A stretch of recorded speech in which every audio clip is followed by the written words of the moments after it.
नमस्कार विद्यार्थी मित्रांनो, made for polytechnic online classes मध्ये तुम्हा सर्व विद्यार्थ्यांचं मनापासून स्वागत करतो। तर नेक्स्ट प्रॉब्लेम बघूया आपण। Problem number 23, integration of 1 upon x square plus 4 into dx। ठीक आहे, आता या 4 ला बघितल्यानंतर तुम्हाला लगेच समजायला पाहिजे 4 म्हणजे 2 चा स्क्वेअर आहे, राईट। 2 चा स्क्वेअर म्हणजे काय येतो, 4 येतो। ठीक आहे, मग आपण ऍडजस्टमेंट, आपल्याला मेन हे ऍडजस्टमेंट का करावं लागते, कारण की आपल्याकडे इंटिग्रेशनचे फॉर्म्युले आहेत, त्या फॉर्म्युल्याच्या फॉर्मॅटमध्ये प्रॉब्लेमला आणावं लागते, मग तो फॉर्म्युला आपल्याला यूज करता येतो आणि त्याचा आन्सर काढता येते, म्हणून ही ऍडजस्टमेंट आहे। ठीक आहे, तर असं आपल्या डेली लाईफ मध्ये सुद्धा बऱ्याच वेळेस ऍडजस्टमेंट करावं लागते। ठीक आहे, तर मॅथमॅटिक्स मध्ये जेव्हा तुम्ही प्रॉब्लेम सॉल्व्ह करता तेव्हा तर तुम्हाला ऍडजस्टमेंट करावंच लागते, राईट। आता या ठिकाणी आपण दिलेला प्रॉब्लेम फर्स्ट काय, integration of 1 upon x square plus 4 into dx दिलेला प्रॉब्लेम जसाच तसा लिहून घेतलो। म्हणजे हे 4 आहे म्हणजे काय लिहिता येते आपल्याला, 2 square integration of 1 upon x square plus 2 square into dx। ठीक आहे, पण ऍडजस्टमेंट करत असताना ओरिजिनल व्हॅल्यू चेंज होऊ नये अशी ऍडजस्टमेंट करायचं। ठीक आहे, बघा या ठिकाणी 2 चा स्क्वेअर केलं तर किती यायलाय, 4 यायलाय। ठीक आहे, इथं 4 आला, राईट, हा 4 आहे म्हणजे ह्या 4 ची व्हॅल्यू चेंज होऊ द्यायचं नाही। ठीक आहे, तशी ऍडजस्टमेंट करायचं। आपल्याला 2 चा क्यूब करता येते का, नाही करता येत, कारण 2 चा जर क्यूब केलं तर काय येते, 2 इंटू 2 4, 4 इंटू 2 8, म्हणजे ओरिजिनल व्हॅल्यू आपली किती आहे, 4 आहे। 3 चा स्क्वेअर करता येते का आपल्याला, नाही। ठीक आहे, म्हणजे जे काही ओरिजिनल नंबर आहे तीच व्हॅल्यू असायला पाहिजे, फक्त लिहिण्यामध्ये बघा इथं 4 दिसतोय, इथं 2 चा स्क्वेअर दिसतोय, पण ओरिजिनल व्हॅल्यू तेच आहे, राईट। मग integration of 1 upon x square plus 2 square into dx, तर आपल्याला इंटिग्रेशन मध्ये एक फॉर्म्युला आहे। कोणता फॉर्म्युला आहे, integration 1 upon x square plus a square into dx, त्याचा रिझल्ट काय आहे, 1 upon a tan inverse x by a plus c. ठीक आहे, तर हे या ठिकाणी बघा, हे आणि हे सेम आहे, राईट, सेम आहे का नाही। मग तुम्हाला 1 अपॉन एक्स स्क्वेअर आहे, इथं पण 1 अपॉन एक्स स्क्वेअर। ठीक आहे, ए ची व्हॅल्यू या ठिकाणी किती आहे, ए ची व्हॅल्यू आहे 2, राईट। मग 1 upon a tan inverse x by ए असं लिहिता येते। मग या फॉर्म्युल्याचा यूज आपण हे प्रॉब्लेम सॉल्व्ह करण्यासाठी करूया, चला करा। हे जशाच तसं आहे, याचा रिझल्ट काय आला, 1 by a tan inverse of x by a. ठीक आहे, 1 बाय ए, ए म्हणजे किती आहे रे, 2, म्हणजे 1 by 2 tan inverse of x by a, x by a. ठीक आहे, एक्स बाय ए, ए ची व्हॅल्यू किती आहे, 2 आहे, प्लस सी। ठीक आहे, हे झालं तुमचं फायनल आन्सर। काय आलं रे final answer, 1 by 2 tan inverse of x by 2 plus c. ठीक आहे, तर हे अशा पद्धतीने तुम्हाला सॉल्व्ह करायचं आहे, राईट। हा प्रॉब्लेम तुम्हाला बऱ्याच वेळेस पेपर मध्ये आलेला प्रॉब्लेम आहे आणि अशा टाइपचा प्रॉब्लेम तुम्हाला 2 मार्कला येतो, म्हणजे क्वेश्चन नंबर 1 मध्ये तुम्हाला अशा टाइपचे प्रॉब्लेम सॉल्व्ह करावे लागतात। ठीक आहे, तर चला नेक्स्ट प्रॉब्लेम बघूया। Problem number 24, integration of in bracket 1 upon under root of 1 minus x square minus cos x into dx। ठीक आहे, मग असा प्रॉब्लेम तुम्हाला दिलेला आहे, तर फर्स्ट स्टेप आपली काय आहे, i इक्वल्स टू दिलेला प्रॉब्लेम लिहून घ्यायचा। ठीक आहे, तर चला मग लिहून घ्या, i equals to integration of in bracket 1 upon under root of 1 minus x square minus cos x into dx, right. ठीक आहे, मग काय करायचं, इंटिग्रेशन सेपरेट करायचं। चला इंटिग्रेशन सेपरेट करूया। Integration 1 upon under root of 1 minus x square into dx, हा minus sign जसा तसा, integration cos x into dx, right. मग 1 upon under root of 1 minus x square into dx, त्याच्यासाठी आपल्याला integration मध्ये हा फॉर्म्युला आहे, integration of 1 upon under root of 1 minus x square into dx, त्याचा रिझल्ट काय येणार आहे, sine inverse x plus c. हा फॉर्म्युला आपण इथं अप्लाय करू शकतो। आणि दुसरा जो फॉर्म्युला आहे, integration of cos x into dx equals to काय येते रे साइन एक्स प्लस सी आणि derivative of sine x cos x. ठीक आहे, डेरिव्हेटिव्ह आणि इंटिग्रेशन हे एकमेकांच्या अपोजिट आहे राईट. मग हे दोन फॉर्म्युल्याचा आपण इथं यूज करूया आणि याचा आन्सर कॅल्क्युलेट करूया राईट. हा चला 1 अपॉन बघा हे जशाच तसं आहे integration 1 upon under root of 1 minus x square into dx. इथं सुद्धा सेम आहे म्हणजे त्याचा रिझल्ट काय आला साइन इनवर्स एक्स. म्हणजे डायरेक्ट मी ह्या ठिकाणी इथं काय लिहू शकतो साइन इनवर्स एक्स लिहू शकतो minus integration of cos x, integration of cos x into dx. त्याचा आन्सर काय आहे sine x right. Sine x plus c हे आलं आपलं फायनल आन्सर. ठीक आहे, तर हे मिळालं आपल्याला फायनल आन्सर. ठीक आहे, अरे वा सर एवढं सोपं आहे. ठीक आहे, खूप सोपं आहे बेटा. फक्त तुम्हाला फॉर्म्युले लक्षात पाहिजे आणि त्या फॉर्म्युल्याचा यूज करता यायला पाहिजे राईट. अशा टाईपचे प्रॉब्लेम 2 मार्कला येतात. ठीक आहे, बरेच विद्यार्थी म्हणतील सर 4 मार्कला सगळे पेपरमध्ये असे प्रॉब्लेम यायला पाहिजे सोपे सोपे. ठीक आहे, तर हे 2 मार्कसाठी येतात, 4 मार्कसाठी येत नाही. 4 मार्कसाठी जरा लेंदी प्रॉब्लेम्स येतात. ठीक आहे, हा चला नेक्स्ट सॉल्व्ह करूया आपण. नेक्स्ट क्वेश्चन आहे question number 25. Integration of in bracket 1 upon 1 plus x square plus 5 raise to x into dx. ठीक आहे, आता या प्रॉब्लेमला बघितल्यानंतर तुम्हाला लगेच लक्षात येते की इंटिग्रेशन सेपरेट करायचा. ठीक आहे, इंटिग्रेशन सेपरेट करून घ्या. फर्स्ट स्टेप आपली विसरायची नाही. ठीक आहे, फर्स्ट आणि लास्ट विसरायचं नाही. आता बरेच विद्यार्थी म्हणतात ठीक आहे सर मी फर्स्ट स्टेप करतो आणि लास्टची स्टेप करतो. ठीक आहे, असं केलं तर चालेल का? सगळ्या स्टेप मधल्या सुद्धा महत्वाच्या आहेत.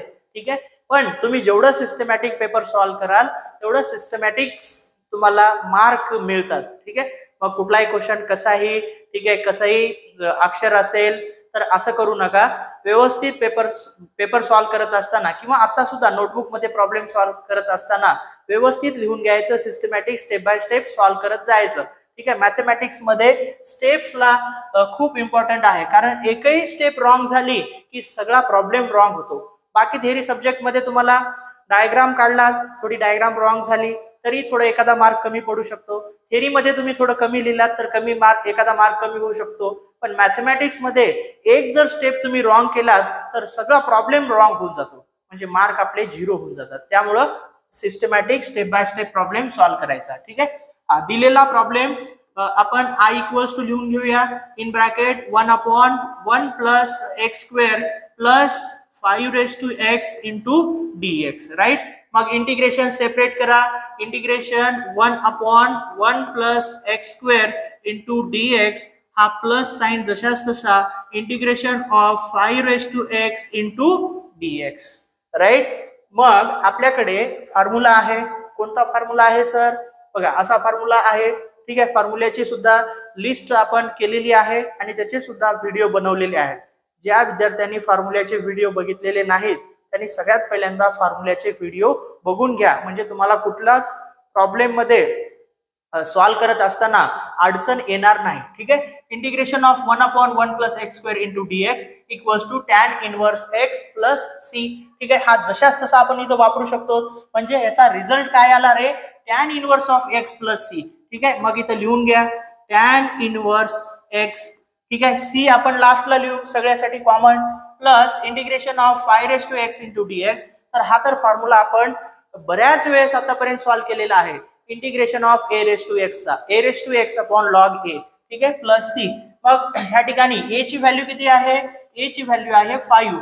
बघा इथं ए आणि हा 5 हा एक्स जशाच तसा dx dx a raise to x म्हणजे इथं 5 raise to x upon log a. A म्हणजे किती 5. मग याला हा फॉर्म्युला यूज करून याला लिहून घेऊया आपण हे plus right. Integration of 5 raise to x into dx हा फॉर्म्युला वापरायचा. ए रेज टू एक्स म्हणजे ए ची व्हॅल्यू किती आहे 5 raise to x upon log a. A म्हणजे किती 5 प्लस सी.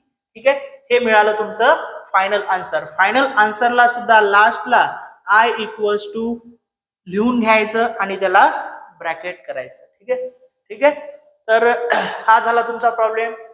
अतिशय सोपा प्रॉब्लेम आहे आणि अशा टाईपचे प्रॉब्लेम जे आहेत ते 2 मार्कला तुम्हाला एक्झाम मध्ये येतात. ठीक आहे. प्रॉब्लेमला बघितल्यानंतर बऱ्याच विद्यार्थ्यांना वाटलं असेल खूप लेंदी आहे. ठीक आहे.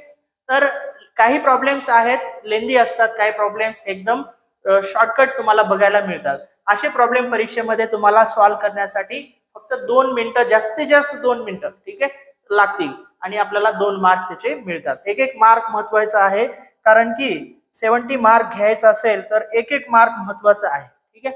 ज्या विद्यार्थ्यांना 70 आउट ऑफ 69 पडले त्यांना विचारून बघा 1 मार्कचं महत्व, किंवा ज्या विद्यार्थ्यांना 70 आउट ऑफ 68 मार्क पडलेत तर त्या विद्यार्थ्यांना 2 मार्कचं महत्व विचारून बघा. ठीक आहे.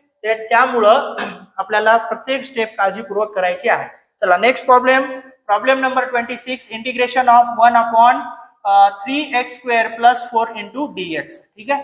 आता हा थोडा वेगळ्या टाईपचा प्रॉब्लेम आहे. ठीक आहे.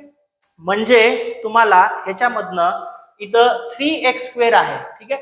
अशा टाईपचा फॉर्म्युला आहे का आपल्याला इंटिग्रेशन मध्ये? नाही. x² + a² किंवा x² - a² अशा फॉर्मॅट मध्ये आपल्याला फॉर्म्युले आहेत. मग त्याला आपल्याला काय करावं लागेल? ऍडजस्टमेंट करून त्याला कन्वर्ट करून घ्यावं लागेल. ठीक आहे. आता फर्स्ट स्टेप करूया आपण. दिलेला प्रॉब्लेम जो आहे तो I आपण लिहून घेऊया. Integration 1 upon 3x² + 4 × dx. Right. मग इथं काय करता येते, तर हा जो 3 आहे हा 3 कॉमन काढता येते. ठीक आहे. कारण की इंटिग्रेशनचे जे फॉर्म्युले आहेत आपल्याला ते x² प्लस किंवा मायनस या फॉर्मॅट मध्येच आहेत. ठीक आहे. x सोबत कुठला नंबर असा फॉर्म्युला आपल्याकडे नाही. राईट. तर त्यामुळं आपल्याला इथं कॉमन काढावं लागेल. 3 आपण कॉमन काढलं.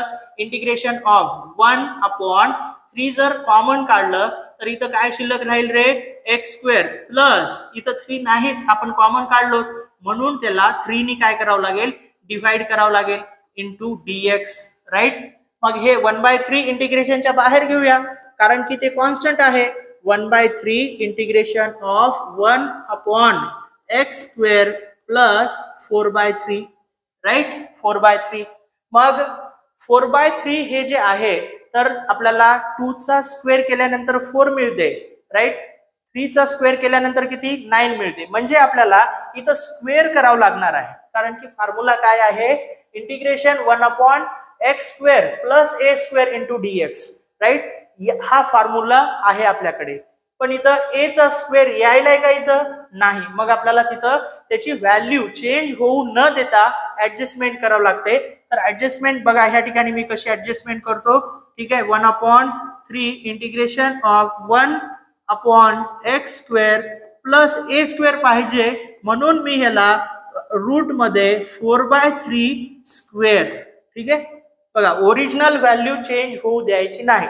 मला सांगा हे स्क्वेअर आणि रूट कॅन्सल होते. ठीक आहे. कारण रूटची व्हॅल्यू काय असते?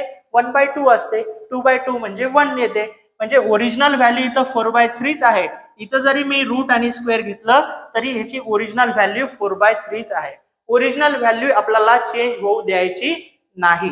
राईट. मग आता हा जो प्रॉब्लेम आहे तो आपल्या या फॉर्म्युल्याच्या फॉर्मॅट मध्ये आलेला आहे. बघा हे 1/3 तर कॉन्स्टंट आहे. Integration 1 upon x² plus a². पण a ची व्हॅल्यू इथं किती आहे? a ची व्हॅल्यू आहे ह्या ठिकाणी √4/3.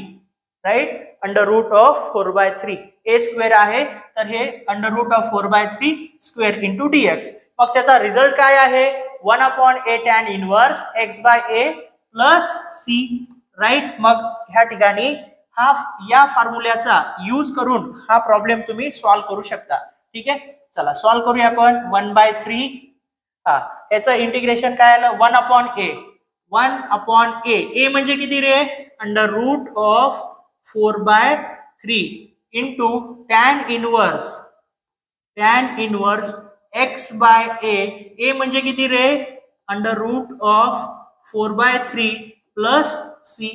ठीक आहे. नेक्स्ट आता याला सॉल्व्ह करून घ्यायचं आहे आपल्याला. सॉल्व्ह करून घ्यायचं असेल तर 1/3. ठीक आहे. मला सांगा हे √4/3 आहे. याला जर आपण वर घेऊन गेलं तर काय येते? √3/√4 लिहिता येते आपल्याला. ठीक आहे. कारण की हे न्यूमरेटर आहे, हा डिनॉमिनेटर आहे, त्याचा डिनॉमिनेटर वर घेऊन जातो √3/√4 into tan inverse of x. ठीक आहे, हे सुद्धा आपण वर घेऊन जाऊ शकतो √3/√4. अपोजिट केलं √4/3 आहे, दोन्ही रूट मध्ये आहेत, मग रूट सेपरेट सुद्धा करता येते √4/√3. तर त्याला वर नेल्यामुळं √3 इंटू √3/√4 झालेला आहे. राईट. आता मला तुम्ही सांगा या 3 ला मला काय लिहिता येते रे? या 3 ला जर समजा नॉर्मल 3 असेल, ठीक आहे, त्या 3 ला √3 इंटू √3 लिहिता येते.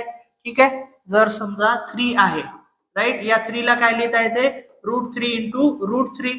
मग ह्या 3 ला जर मी √3 इंटू √3 लिहून घेतलं, ठीक आहे, बघा या 3 च्या ऐवजी मी जर समजा √3 इंटू √3 लिहून घेतलं, तर या ठिकाणी √3 into √3.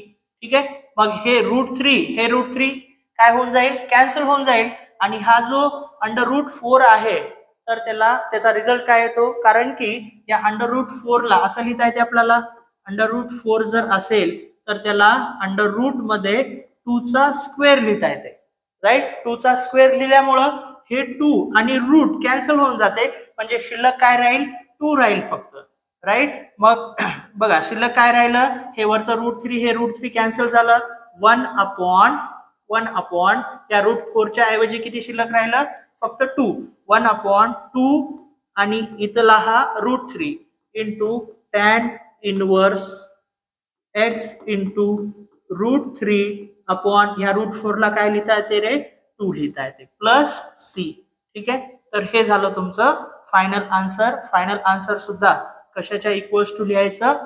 I equals to final answer सुद्धा लिहून घ्यायचं. ठीक आहे, तर विद्यार्थी मित्रांनो, हे होते आपले अतिशय महत्वाचे प्रॉब्लेम्स. तर अशाच पद्धतीने तुम्हाला नंबर ऑफ प्रॉब्लेम सॉल्व्ह करायचे आहेत. एकच गोष्ट लक्षात ठेवायचं, M2 मध्ये जर तुम्हाला चांगले मार्क पाहिजे असतील, आउट ऑफ मार्क पाहिजे असतील, तर तुम्हाला नंबर ऑफ प्रॉब्लेमची प्रॅक्टिस जास्त करावी लागते.